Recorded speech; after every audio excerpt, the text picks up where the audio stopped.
Bureaucracy नौकरशाही का ये पार्ट 2 है और जिसमें बताना चाहूँगी मैक्स वेबर के नौकरशाही संबंधी विचार। Max Weber's view on bureaucracy. आधुनिक विचारकों में मैक्स वेबर एक समाजशास्त्री विचारक के रूप में नौकरशाही के सिद्धांतों के चिंतन के बारे में जाने जाते हैं। मैक्स वेबर और नौकरशाही एक दूसरे के पर्यायवाची बन चुके हैं। नौकरशाही का जो ये सिद्धांत है वास्तव में मैक्स वेबर के प्रभुत्व सिद्धांत का ही एक रूप है। नौकरशाही शब्द सरकार, उद्योग तथा सेना जैसे आधुनिक बड़े बड़े संगठनों में कार्य करने वाले कर्मचारियों के लिए प्रयुक्त होता है। संस्थाओं के उद्देश्य भिन्न हो सकते हैं, परंतु उनकी विशेषताएं एक सी होती हैं। वेबर ने अपनी आदर्श नौकरशाही की निम्नलिखित विशेषताएं बताई हैं, जिसमें पहला है श्रम विभाजन। लक्ष्य प्राप्ति के लिए संगठन में आवश्यक सभी कार्यों को अत्यधिक विशेषज्ञ कार्यों के अंतर्गत विभाजित कर दिया जाता है। हर व्यक्ति का कार्य सरल, एक से और सुनिश्चित कामों में बांट दिया जाता है। परिणाम स्वरूप हर कर्मचारी यह जानता है कि उन्हें किन क्षेत्रों में काम करना है और किन क्षेत्रों में हस्तक्षेप नहीं करना है। दूसरी बात आती है पद सोपान की हायरार्की। प्रत्येक नौकरशाही तंत्र में प्रशासन की एक श्रृंखला या पद क्रम की परंपरा होती है, जिससे अधीनस्थ कर्मचारी उच्च स्तरीय अधिकारियों की देखरेख में कार्य करते हैं। तीसरी बात आती है कागजी कार्यवाही। नौकरशाही तंत्र में कार्यालयों की प्रबंध व्यवस्था लिखित दस्तावेजों तथा फाइलों पर आधारित होती है। कार्यालय संबंधी कोई भी निर्णय व्यक्तिगत नहीं होता। प्रत्येक कार्य, निर्णय तथा आदेश लिखित में होता है।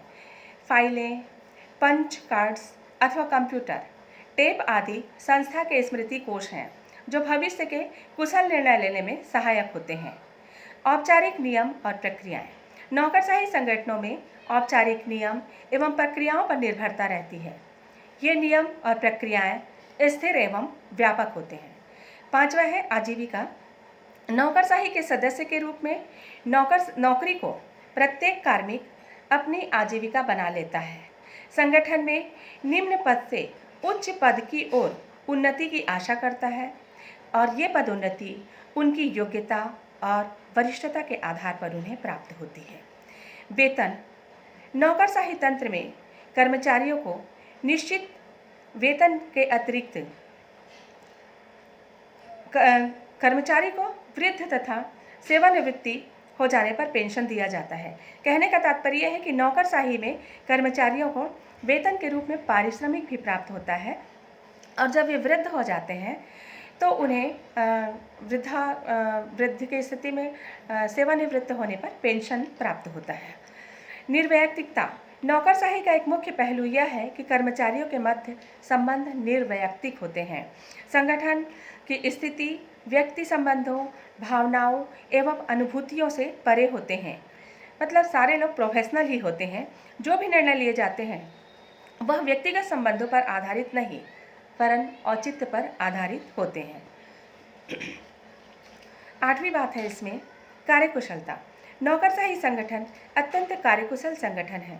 नौकरशाही ठीक वैसे ही कार्यकुशल है जैसे कि कोई एक मशीन अन्य किसी मशीन के तुलना में ज़्यादा उत्पादन देती है। तो ये कुछ नौकरशाही की विशेषताएं रही हैं जो कि मैक्स वेबर के द्वारा बताई गई हैं। नौकरशाही दोषों से परिपूर्ण तो रहा ही है, ये हम सभी जानते हैं। तो बताना चाहूँगी नौकरशाही के दोष, एविल्स ऑफ ब्यूरोक्रेसी। कतिपय विद्वानों ने नौकरशाही की कड़ी आलोचना की है। वैसे तो नौकरशाही शब्द का प्रयोग ही घृणा अथवा तिरस्कार के साथ किया जाता है। नौकरशाही के आलोचकों में रैमजे म्योर तथा लॉर्ड हेवार्ड के नाम उल्लेखनीय है। 1929 में प्रकाशित अपनी पुस्तक नवीन निरंकुशता, न्यू डिस्पोटिज्म नामक पुस्तक में लॉर्ड हेवार्ड ने सिविल सेवकों की कड़ी आलोचना करते हुए कहा है कि वे ऐसी शक्तियों को हथियाने का प्रयत्न कर रहे हैं जो कि व्यवस्थापिका एवं न्यायपालिका की होती है। रैमजे म्योर ने नौकरशाही की तुलना अग्नि से की है, जो कि एक सेवक के रूप में तो बहुत उपयोगी है, परंतु जब वह स्वामी या मालिक बन जाती है तो घातक सिद्ध होती है। उन्होंने लांछन भी लगाया है कि नौकरशाही मंत्रीय उत्तरदायित्व की आड़ में फलती फूलती है। नौकरशाही के निम्नलिखित दोष हैं। नौकरशाही के निम्नलिखित दोष हैं, जिसमें पहला है जनसाधारण के मांगों की उपेक्षा, अनरेस्पॉन्सिवनेस टू पॉपुलर डिमांड्स। नौकरशाही यह मान करके चलती है कि वह लोकहित की संरक्षक है और जनहित की सही व्याख्या उसी के द्वारा की जा सकती है। यदि लोकहित जनहित के विरुद्ध है तो नौकरशाही उसकी उपेक्षा करने में भी आगा पीछा नहीं देखती। किसी की सलाह मानने हेतु वह तैयार नहीं है। वह स्वयं के विवेक से कार्य करके जनता के मांगों की उपेक्षा करती है। दूसरी बात है लाल फीताशाही, रेड टेपिज्म। इसका एक दोष यह है कि इसके कार्यों में पर्याप्त विलंब होता है। नौकरशाही के कार्य नियत प्रकृति के होते हैं। अधिकारी प्रक्रिया की औपचारिकता पर अधिक ध्यान लगाते हैं। परिणाम स्वरूप कार्य की संपन्नता में बाधा पहुंचती है। बर्क ने कहा है कि वे कार्य की विषय वस्तु अथवा सार को कार्य के स्वरूप से अधिक महत्वपूर्ण नहीं समझते। इसका नतीजा यह होता है कि वो कपड़ा तो काटते हैं परंतु उन्हें शरीर का पता नहीं रहता। तीसरी बात आती है शक्ति प्रेम। इसमें कोई संदेह नहीं कि नौकरशाह शक्ति के भूखे होते हैं। विभिन्न विभागों के नौकरशाह शक्ति संघर्ष में रत रहने के कारण लोकहित को भुला देते हैं। स्थायी सिविल सेवा के सदस्य लोकतंत्र के नाम पर अपनी शक्तियों में वृद्धि करते चले जा रहे हैं और मंत्रियों के प्रति उत्तरदायी होने के कारण और होने के नाते या नाम पर उन्होंने सारी शक्तियां अपने हाथ में रख ली हैं। चौथी बात है विभागीकरण या साम्राज्य रचना, डिपार्टमेंटलिज्म और एम्पायर बिल्डिंग। नौकरशाही के कारण सरकार के कार्य पृथक पृथक खंडों में विभाजित हो जाते हैं। ये पृथक खंड बिना किसी समुचित पारस्परिक संबंधों के अपने अपने उद्देश्यों का अनुसरण करते हैं। इन इकाइयों में अपने आप को पृथक तथा स्वतंत्र मानते हैं। वे भूल जाते हैं कि वे समग्र के अंग मात्र हैं। वे अपने छोटे से अधिकार क्षेत्र को अपनी सीमा मानने लगते हैं और मनमाना वहाँ पर आचरण करते रहते हैं।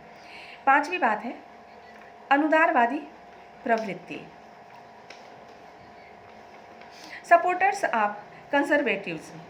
इनकी प्रवृत्ति अनुदारवादी एवं रूढ़िवादी होती है। वे नवीनता व परिवर्तन के प्रति प्रायः विरोधी की भावना रखते हैं।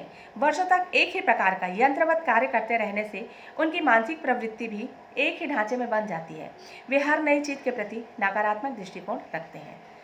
छठवीं बात आती है नवीन निरंकुशता, न्यू डिस्पोटिज्म। इसका एक अवगुण यह है कि इनकी प्रवृत्ति निरंकुशता की ओर रहती है। इंग्लैंड के चीफ जस्टिस हेवार्ड ने सिविल सेवकों की बढ़ती हुई शक्ति को नवीन निरंकुशता की संज्ञा दी है। ये किन्हीं मनोवृत्तियों के साथ काम करते हैं जो इन्हें निरंकुशता की ओर ले जाती है।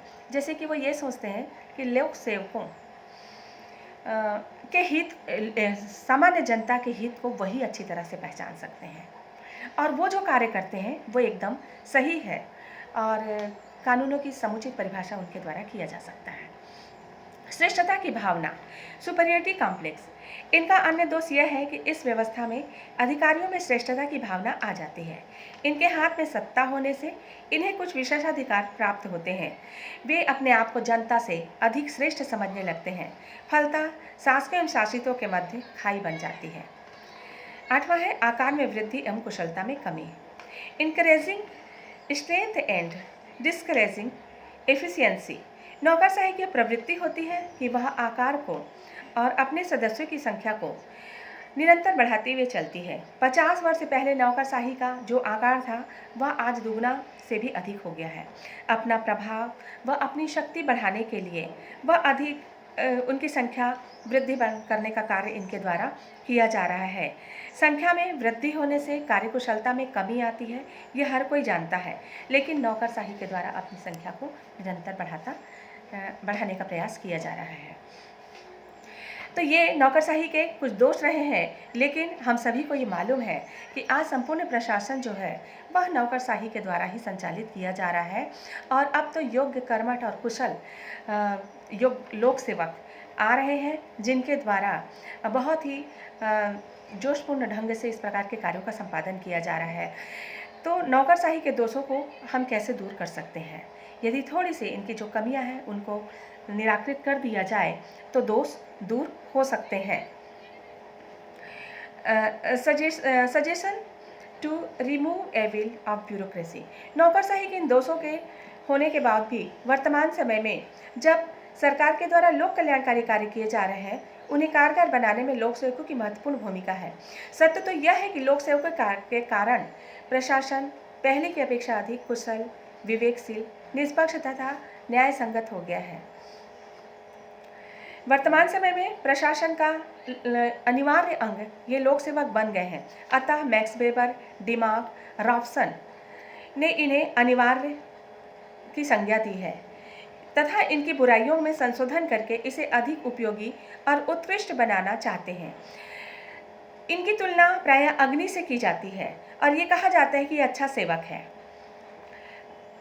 तो इसे सेवक ही बना करके रखा जाए और स्वामी बनेगा तो ये बुरा हो जाता है। इसे अच्छा सेवक और बुरा स्वामी कहा जाता है। आग पर नियंत्रण रख करके तथा इसे सेवक बनाकर रखने से स्वादिष्ट भोजन तो बनता ही है, साथ ही रेल के इंजन वगैरह चलाने में और अन्य कई कामों में अग्नि का प्रयोग देख रहे हैं हम लोग। और इसके साथ ही नौकरशाही को जनता पर हावी नहीं होने देना चाहिए, उसे लोक सेवक ही बनाए रखना चाहिए। यह कार्य हम निम्नलिखित तरीके से कर सकते हैं यदि इन सुझावों को माना जाए तो। पहली बात तो यह है कि योग्य मंत्रियों की नियुक्ति। यदि मंत्री योग्य व निपुण होंगे तो सरकारी सेवकों पर सुदृढ़ नियंत्रण रख सकेंगे, अन्यथा सरकारी सेवक उन पर हावी होकर जनता की स्वतंत्रता को संकट में डाल देंगे। दूसरी बात है सत्ता का विकेंद्रीकरण। अधिकारियों में सत्ता का अत्यधिक केंद्रीकरण होने से उन्हें नौकरशाही की प्रवृत्ति पनपती है। लॉर्ड एक्टन ने कहा है कि शक्ति भ्रष्ट करती है, पूर्ण शक्ति पूर्ण रूपेण भ्रष्ट करती है। अतः सत्ता का विकेंद्रीकरण कर दिया जाए तो नौकरशाही दोषों से मुक्त हो सकती है। तीसरा है प्रत्यायोजित विधि निर्माण की मात्रा में कमी। नौकरशाही की निरंकुशता का मुख्य स्रोत प्रत्यायोजित विधि निर्माण है। वर्तमान समय व्यवस्थापिका के कार्यभार बहुत ज़्यादा बढ़ गए हैं, इसलिए वो कानूनों की मोटी रूपरेखा निर्धारित करके लोक सेवकों के हाथ में सौंप देती है कि वो आगे ये डेलीगेटेड लेजिस्लेशन के माध्यम से नीतियों का निर्माण कर ले। तो इस तरह से लोक सेवकों के द्वारा मनमाना नीतियों का निर्माण जो किया जा रहा है उसमें कमी लाना बहुत ज़रूरी है। तो प्रत्यायोजित विधि निर्माण को कम कर देना चाहिए, ये जरूरी है। चौथी बात आती है न्यायाधिकरणों की स्थापना। ऐसे न्यायाधिकरणों की स्थापना की जानी चाहिए जहां नागरिक सिविल सेवकों, कर्मचारियों के विरुद्ध शिकायतें रख सकें। प्रशासन में भ्रष्टाचार को खत्म करने के लिए तथा नौकरशाहों के दोषों को दूर करने के लिए इस प्रकार के न्यायाधिकरणों की स्थापना की जानी चाहिए। आधुनिक युग में नौकरशाही एक आवश्यक बुराई, नेसेसरी एविल के रूप में है। लोक प्रशासन में इसके योगदान की उपेक्षा नहीं की जा सकती। हार्वर्ड मॉरिसन के अनुसार नौकरशाही वह मूल्य है जो हमें संसदीय प्रजातंत्र के लिए चुकाना ही पड़ता है। वास्तव में नौकरशाही कोई बुरी चीज़ नहीं है। आवश्यकता इस बात की है कि उसे इस प्रकार से नियंत्रित किया जाए कि वह सेवक ही बनी रहे, स्वामी न बन पाए। वर्तमान समय में कोरोना संकट की महामारी पूरे विश्व में व्याप्त हो गई है और हम लोग ये देख रहे हैं कि आज स्थिति पर यदि नियंत्रण है तो वह नौकरशाहों के द्वारा जो अनुशासन कायम रखने में सहयोग किया जा रहा है ये उन्हीं की देन है और उस पर नियंत्रण रखा जा रहा है। तो इस बात से कतई इनकार नहीं है कि नौकरशाहों की भूमिका बहुत ही महत्वपूर्ण है और ये पूरा संपूर्ण प्रशासन नौकरशाहों के बिना संचालित नहीं हो सकता। तो ज़रूरी ये है कि इनकी जो छोटी छोटी जो कमियां हैं उन कमियों को हटाने का प्रयास किया जाए तो प्रशासन को उचित दिशा निर्देश देने और लोक कल्याणकारी राज्य को आगे बढ़ाने में और उनके द्वारा संपूर्ण कार्यों को सुगमतापूर्वक संचालित करने में लोक सेवकों की अहम भूमिका है। धन्यवाद। ये पार्ट 2 रहा है लोक प्रशासन नौकरशाही सब्जेक्ट का। धन्यवाद।